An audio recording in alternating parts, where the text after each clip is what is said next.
মাতৃগর্ভে শিশু লিঙ্গ পরিচয় অর্থাৎ একটা শিশু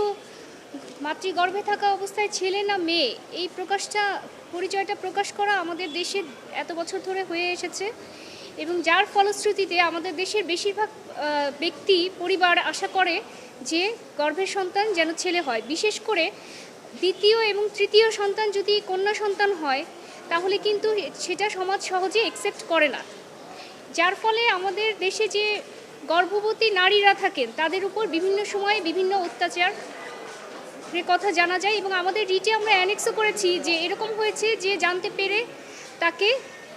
অন্যায় অত্যাচারের সম্মুখীন হতে হয়েছে, বাচ্চাটাকে মেরে ফেলেছে, এই ধরনের নৃশংস ঘটনাও ঘটেছে।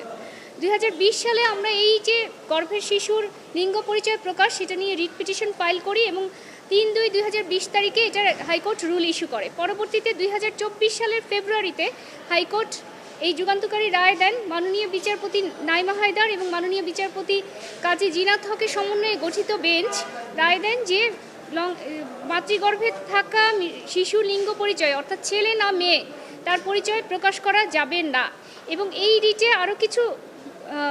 নির্দেশনা দেন যে কোনো হাসপাতাল, ডায়াগনস্টিক সেন্টার বা চিকিৎসকরা অথবা কোনো ধরনের নার্স এবং সংশ্লিষ্ট যারা থাকেন কর্মীরা তারা কোনোভাবেই মৌখিক, লিখিত কোনো চিহ্নের মাধ্যমে মাতৃগর্ভে থাকা শিশুর লিঙ্গ পরিচয় প্রকাশ করতে পারবেন না এবং স্বাস্থ্য মন্ত্রণালয় এই রিটের পরিপ্রেক্ষিতে একটা নীতিমালা তৈরি করে। আদালত রায়ের পরবর্তীতে আমরা আজ এই রায় লিখিত আকারে প্রকাশ হয় এবং